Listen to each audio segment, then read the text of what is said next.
Penn State put up what might be the worst loss of the season so far. Texas goes down on the road to Florida, and Alabama gets yet another good SEC win. All that and much more today on State of the FBS. I'm Micah, and great to be back doing this again. Week 6 review. Let's get right into it. We're going to start with the inexplicable loss that was Penn State on the road in Los Angeles this weekend, going down to UCLA 42-37.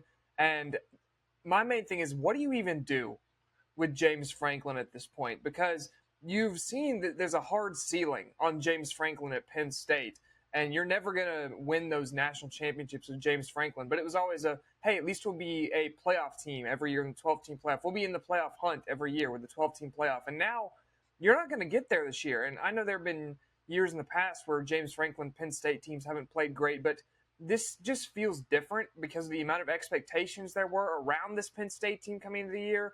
Can Drew Aller put it all together? The backfield is supposed to be so good. This defense is supposed to be great. And you go into UCLA, a team that had not led for a single second the entirety of 2025. They got beat up on by New Mexico even, and you didn't hold the lead for a single second against them. UCLA never trailed in this game. They jumped out to a 27-7 lead on Penn State, and Penn State tried to rally, couldn't come back, lost 42-37. So this is just inexplicably bad. They were 24.5-point favorites. So if you're UCLA and you went in and you lost by 3 touchdowns, you've actually done your job. And for you to actually go out and beat Penn State, much less do any kind of cover, is completely outrageous. Nico Iamaleava looked great. I will say this is the version that I think a lot of Tennessee fans hope to see of him sometimes. Almost 300 total yards, 166 passing, 128 rushing, 5 total touchdowns, 2 through the air and 3 on the ground. He carried this UCLA offense on his back. He was playing on fire, and Jerry Neuheisel, some great play calling, I think set this offense, really got it into gear. Son of Rick Neuheisel. I love the clip of him celebrating in the CBS studios when UCLA secured this win. That was super great to see. And for UCLA, I don't know that this is the start of a huge turnaround. Sure, it's a massive win, but at the end of the day, this team is still bad, and I don't think that gets magically fixed by one win, no matter how good that win is. So I think it'll still be a struggle for the Bruins the rest of the way, but for Penn State, oh my goodness, what do you even do? Like I said, what do you do with James Franklin? Because you can't come up with what I think it's $56 million that they owe him to buy him out, and I don't know that Penn State has that to do that. So, and even if you do, who are you replacing him with? Because we've seen lately it's harder and harder to hire these top flight coaches and have it work out. You're seeing less programs hit home runs on these hires, I feel like, than you used to. And so it's a lot of unknown to try to change from a regime that's been there for a little over a decade now at this point at Penn State. So, like I said, I just don't know what you do. It's an inexcusable loss. They're unranked now, as they should be. Thank you, AP poll. I was worried they were going to leave him in there, but all around, just a disaster. And the fact that Katron Allen only had 8 carries in this game when he's averaging 6.3 a carry, I don't know, maybe you could use a guy like that having the ball some more, break off some big runs. Maybe you never know what'll happen. But for Penn State, it's a long trip back to Happy Valley from Los Angeles this past weekend. I think I would call it the worst loss of the season for any team so far, to lose to this version of UCLA in a Rose Bowl that had maybe 30 people in it. That's the thing, too. UCLA stormed the field, and it looked like, the friends and family of the players had come out to say hi. You couldn't tell it was even a field storming. There were so few people there. Crazy. One of the craziest things I've ever seen. But congratulations to UCLA, that entire coaching staff. Super happy for them. And for Penn State, you need to figure something out and fast, although I don't know how much you can change mid-season. Next up, it's Alabama taking down Vanderbilt at home. And the start of this quarter, you guys know who watched the preview video, I picked Vanderbilt to win this game. And when I was watching the first quarter, I was thinking, this is absolutely happening. Cedric Alexander busts off the huge rushing touchdown. Vandy controlled time of possession. They went down. They scored on their first 2 drives. And then the mistakes started to creep in. 2 red zone turnovers for Vanderbilt in this one. That's something you just cannot afford against a team that is as good as this Alabama team is right now. Ty Simpson played more great football, 21 of 31, 340, 2 touchdowns a pick. Diego Pavia did not play very good football. 198 passing yards, 58 rushing yards, a touchdown, and an interception, and honestly should have thrown about 3 with some of the passes he was launching out there. It was rough for Pavia, especially in the second half. Alabama forced him to throw. Cedric Alexander only had 4 carries this entire game, and once Vandy is forced to throw, forced to play from behind, that's not how they're built to function. They're built to get a lead and then extend that lead once they're out, keep running the ball all over you. This version of Vandy is not built to be able to mount a passing attack comeback, especially on the road in a hostile environment such as Alabama. But speaking of running the ball, how about the Alabama running game finally showing up? Jam Miller had a great game, 22 carries, 136 yards, and a touchdown. Overall, just a great performance from Alabama. This defense looked locked in. The defensive line was playing extremely well. I love the linebacker discipline in this game. Vandy gives you a lot of eye candy, #bars, going back and forth on these option plays. We saw a shovel pass at one point as well, but the Alabama linebackers did a good job of staying home for the most part in this game. I was impressed with them, and like I said in the short I put out about this game, I don't know how many games I'm going to pick Alabama to lose for the rest of the season. I think Oklahoma is a potential tripping point, especially with John Mateer healthy for them coming into Alabama, and then I think this weekend is your other big tripping point versus Missouri. At Missouri, Missouri has the best rushing attack in the country, in my opinion, and Alabama's defense has proved to be vulnerable versus the run in some games this year. But for now, Alabama, another very good win. Still one loss in the year, and it's to a Florida State team that's looking interesting so far. We'll talk about them in just a moment, but Alabama, good win over Vanderbilt, stays undefeated in the SEC. Speaking of the SEC, how about Texas going down to Florida? And the Gators pulled off the upset, 29-21. This is a team the last couple weeks has looked almost dead in the water. Against LSU, the defense played incredible. Same thing against the Miami game for the most part until Miami kind of imposed their will in the run game later in that one. But this offense has looked absolutely lifeless, and they got some life on Saturday in the form of Dallas Wilson. The true freshman playing his first career collegiate game had 6 catches, 111 yards, and 2 touchdowns. You can't ask for much more than that. Caught some deep shots, made some great plays, broke tackles. Dude looks like an absolute monster. You combine him with Vernell Brown III. That is an elite freshman duo that the Gators have on the outside. DJ Lagway bounced back 21 of 28, 298, 2 touchdowns, and an interception. And then Billy Napier finally remembered, we have Jaden Ball. He's pretty good at this running the football thing. 27 carries for Jaden Ball, more than the last 2 games combined. That's what you need to get this Florida offense going. He took those 27 carries for 107 yards and a touchdown. #run the ball. You need to do a lot more of that if you're Florida. The defense continued to get home. Part of it is because this Texas offensive line is made of moldy Swiss cheese. They are absolutely terrible, and Arch Manning is suffering because of it. Arch still is making mistakes on his own, 16 of 29, 263, 2 touchdowns, 2 picks, and the picks were pretty terrible decisions. The pick to Devin Moore especially, just what are you doing in that spot? But Arch, I think it's not all on him, because when you're pressured every single play, which it felt like he was against the Gators, that defensive line was screaming after him, and then when you can't run the ball, like the Texas running backs, which I have absolutely loved for a lot of the offseason early in the season, they didn't bother to show up today or on Saturday. It was not a good day running the football for Texas. The Florida defensive line really locked them down. And I think part of that's the swamp, honestly. Texas, you saw the offensive miscues, the penalties. That crowd had Texas rattled. And credit to the Florida crowd, credit to the Florida defense for keeping Texas in neutral. And again, like I said with Penn State, thank you, AP, for actually unranking Texas now. I'm not sure they really deserved.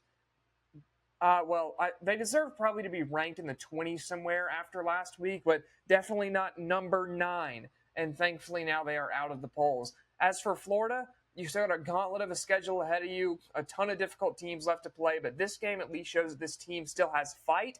There is an offense hiding in there somewhere if Billy Napier knows how to get it working. So looking up for the Gators for sure. Staying in the state of Florida, number 3 Miami heading to Tallahassee to take on number 18 Florida State in the battle for Florida this year, because Miami has already beaten the Gators, and I would still pick the Seminoles to, I think, that game's in the swamp this year, so actually I might pick Florida at this point. But anyway, Miami's better than both of them, so it doesn't matter Hurricanes beat the Seminoles 28-22 in a game that was nowhere near as close as the final score suggests here. Miami was up 28-3, which, as we all know, is a completely unblowable lead, never been done. Carson Beck, 20 of 27, 241, 4 touchdowns, looked extremely solid. They were great at explosive pass plays. Malachi Toney continues to be an absolute freak for the Hurricanes. 7 catches, 102 yards, 2 touchdowns, looking like the human joystick out there sometimes. This guy is unbelievable. It's not quite Kadarius Toney or Dante Hall levels of shiftiness, and Kadarius Toney, I'm still not fully convinced ever had ligaments in his knees the way that guy can move, but Malachi Toney is in that same vein of athlete, absolutely elite receiver for the Hurricanes as a true freshman. And then on the other side, the experience. CJ Daniels, 5 catches, 78 yards, 2 more touchdowns. I loved the mocking the war chant into the camera. I thought that was hilarious, and I would love to see more of that in rivalry games. Bring back hate in rivalry games. I know people are saying that might go by the wayside with all the transfers and stuff in college football now, but it's good to see that that's still alive, at least in this game. As for Florida State on offense, Tommy Castellanos, 25 of 45, 272, 2 touchdowns, 2 picks, 57 rushing yards. He was okay.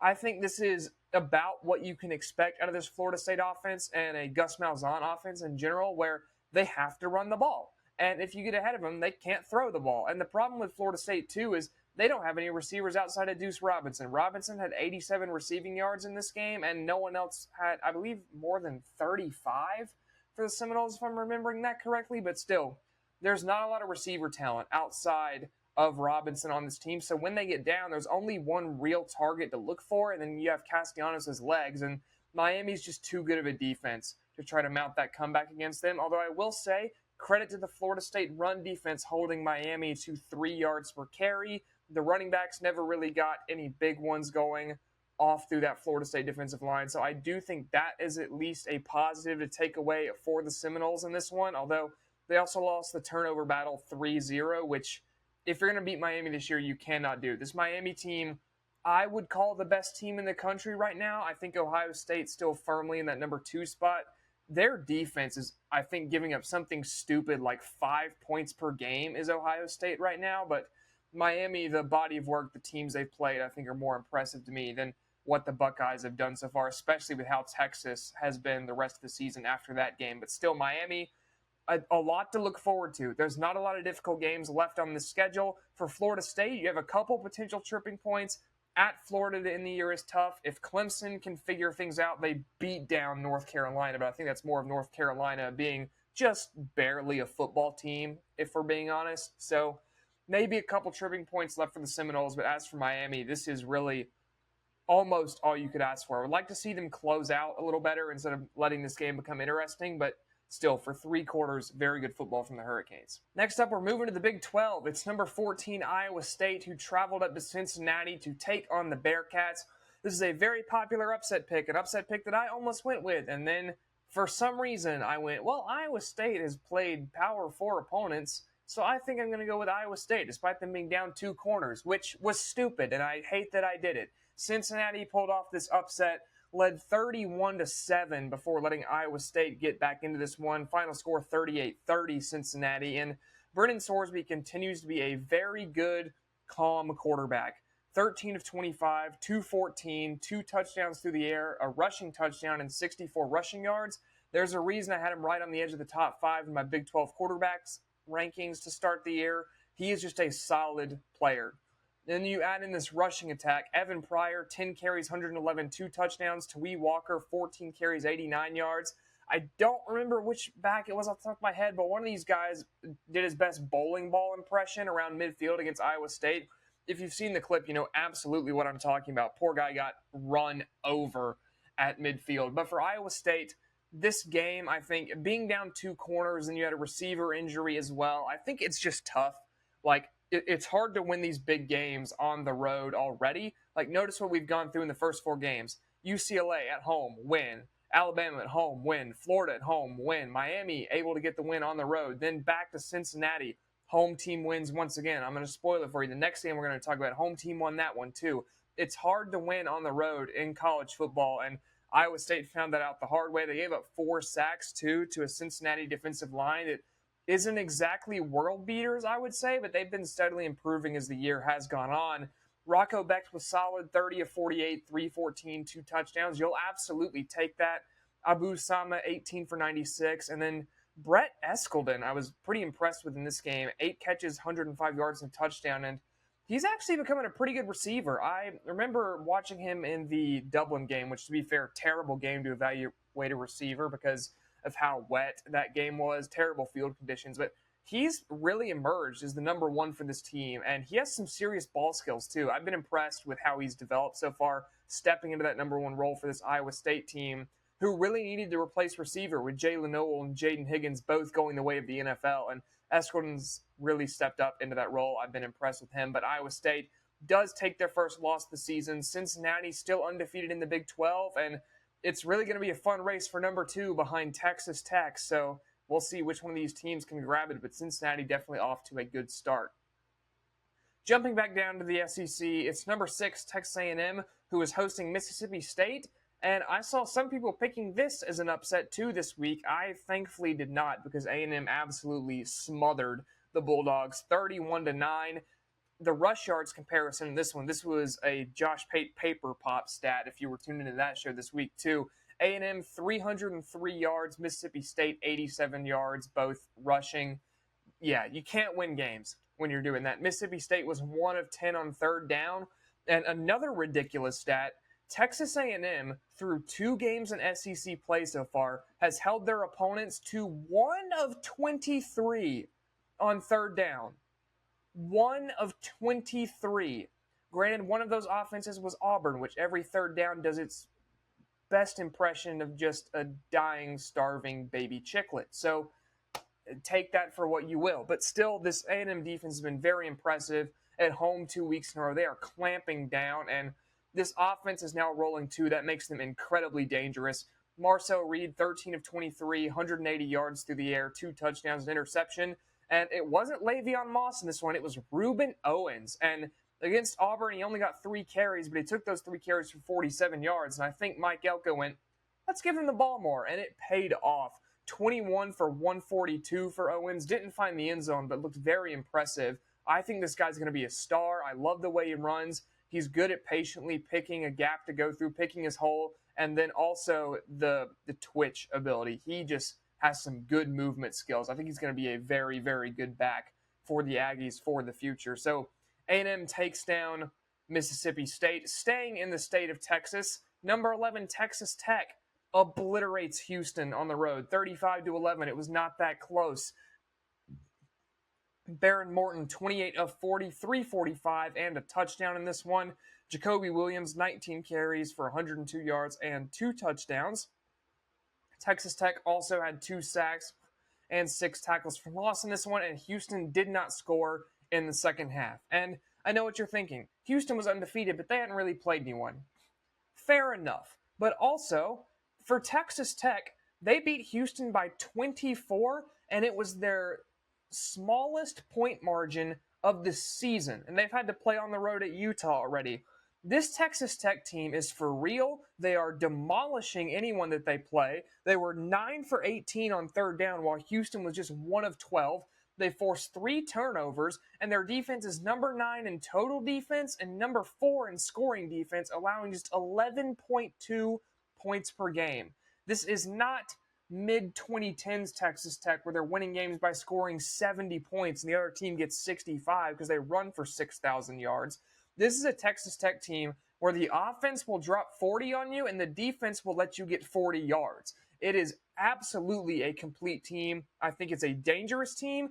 They are absolutely my pick to win the Big 12 as of right now, unless Arizona State can find about 2 or 3 more gears on that team, because Romello Height and David Bailey off the edge are just nightmares for opposing quarterbacks right now. Baron Morton inserted back in the lineup, healthy once again, looked great against Houston, and there just is a ton to like about Texas Tech right now. I'm super excited to see how they do as Big 12 play continues. Now, hopping over to the All-Coast Conference, the ACC, with Stanford and Cal still, but we are actually on the Atlantic Coast for this game. It's number 24 Virginia and Louisville, and Virginia was outgained in this one pretty significantly. It was 383 to 237 in favor of Louisville. but it didn't matter because they had 2 defensive touchdowns. Donovan Platt had a scoop and score in the first quarter, and then Cam Robinson with a pick 6 off of Miller Moss in the third quarter. Just a back-breaking mistake. You can't do that in that spot if you're Miller Moss, who otherwise played pretty well. 34-48, 329, 2 touchdowns, an interception. But I tell you who is continuing to impress, and I'm glad he went off in this game because more people are going to know about him now. It's Chris Bell. Chris Bell is a big riser right now on a lot of NFL draft boards. He's having some first-round talk. I would take him in the first round right now. I think he'd be my receiver 4. Jordan Tyson, Mekhi Lemon, Carnell Tate, and then Chris Bell are probably my top 4 right now if I'm taking receivers off the board. But Bell is just a savvy route runner. He has good athleticism, 12 catches in this game, 170 yards, 2 touchdowns. He continues to just put on a show. This Louisville team has some stars on it with Isaac Brown in the backfield and then Miller Moss, who I think can be a good player when he's on. And then Chris Bell is just the absolute star of the show for sure. But as for Virginia, Chandler Morris for Virginia, 19 of 31, 149 yards and a touchdown. Solid game for him. Put his body on the line there at the end of the game in overtime, trying to get to the pine line, but Jamari Taylor was able to take it in on the next play. Louisville gets the win. Nope, they don't. They lost, actually. That's how scores work. Virginia gets the win. Let's see if I can talk in this one correctly. Virginia gets the win, 30-27 in overtime. Cavaliers still with only 1 loss in the season. It's a wide-open ACC. They definitely have a shot. Staying with one last game here featuring a ranked team, number 21 Notre Dame hosting Boise State. Maddox Madsen remains pretty terrible at football. 22 of 37, 215, 4 interceptions, and he ran for a touchdown. So good for him. Leonard Moore, who I think has been the best corner in the country so far this year, had 2 of those 4 interceptions off of Madsen, and before all the Tennessee fans get mad at me, I would still put Jermon McCoy as CB1, but he hasn't played really this year. Or just hasn't played. Not really. He hasn't played this year, and Leonard Moore has been exceptional. Although Leonard Moore isn't draft eligible, so it doesn't really matter at the end of the day. But as for Notre Dame offense, CJ Carr, 15 of 23, 189 yards, 2 touchdowns, continues to look extremely solid. This backfield remains one of the best, if not the best in the country. I think it's right there with Missouri. I would give the edge to Notre Dame right now, but Missouri is kind of the 1B to Notre Dame's 1A for me at this point. Jeremiah Love, 16 carries, 103 yards and a touchdown, and Jadarian Price, 8 carries, 83 yards and a touchdown. Irish roll in South Bend in those beautiful green uniforms. Now to the Big Ten. Washington takes down Maryland, and this is a game that a lot of people liked Maryland in. I took Washington and it ends up paying off. Maryland led this game 20-0 at the half, at which point I was severely disappointed that I had picked Washington. And then Washington came out of the gate and really turned it on. They had 103 yards in the first half. They had 290 in the second half. Damon Williams Jr., 28 of 41, 275, 2 touchdowns, a pick. Jonah Coleman, 18 for 57 and a touchdown. And then Denzel Boston, 6 catches, 71 yards, and a touchdown of his own. Good fight back from this Washington team. You wonder if they were maybe a little shell-shocked still after the Ohio State game in this first half. And this is a Maryland team that has a very good defense, too. They came into this game leading the nation in sacks and tied for first in turnover margin with Alabama. They are going to lose that tie now because their turnover margin was neutral in this one as each team turned the ball over once. But they did have 3 more sacks, so that sack total continues to rise for this Terps defense, which I think is fairly formidable. They also have a very good young quarterback in Malik Washington, 30 of 49, 219, touchdown, and an interception, but did play well. This is a guy who I think is going to be very, very good as he continues to develop through the course of his college career. The problem is Maryland needs to get him a run game. They had 20 carries for 55 yards in this game. That is just simply nowhere close to good enough. You need to support your young quarterback better. You need to give him something to lean on. You can't expect him to go out and win every game for you by himself. And Washington, like I said, good bounce back. Great comeback in the second half. And one thing from this game that is not really related to the play of anyone on the field, some officiating stuff, because I know everyone loves talking officiating. Maybe the dumbest unsportsmanlike conduct call I've ever seen. Maryland corner Dante Joyner hits the seatbelt celebration in the end zone. You know, the one that every corner does every play when the ball's 8 yards overthrown, except he actually made a play and did something good. Ref goes, I've decided I don't like that. Throws a flag on it, incredibly stupid. that would lead to Washington's first touchdown drive. But the penalty occurred on 1st and goal anyway, so I don't think it affected the game too much. Just what are we doing? Let the guys have fun out there. Come on, it's not your job as a referee to nitpick everything, in my opinion. But one final game here, back to the Big 12. It was, I think, the underrated, entertaining game of the week. Baylor surviving Kansas State at home, 35-34 over the Wildcats. Sawyer Robertson keeps doing his thing. 25 of 39, 345 through the air, 2 touchdowns, did throw an interception. And then Michael Trigg continues to put excellent tape on the field so far in 2025 against Auburn, was almost uncoverable over the middle and has continued that through the rest of the season so far. Had a sequence of a couple catches, a contested catch in the middle of the field, and then a ridiculous sideline catch just a couple plays later for Trigg. Finishes with 155 yards on 8 catches. He is a weapon for this Baylor offense. I think he's going to make an NFL team very happy someday. Avery Johnson did Avery Johnson things. 29 of 45, 339, 2 touchdowns, a pick because Avery Johnson, 72 rushing yards and a rushing touchdown, led his team in rushing yards.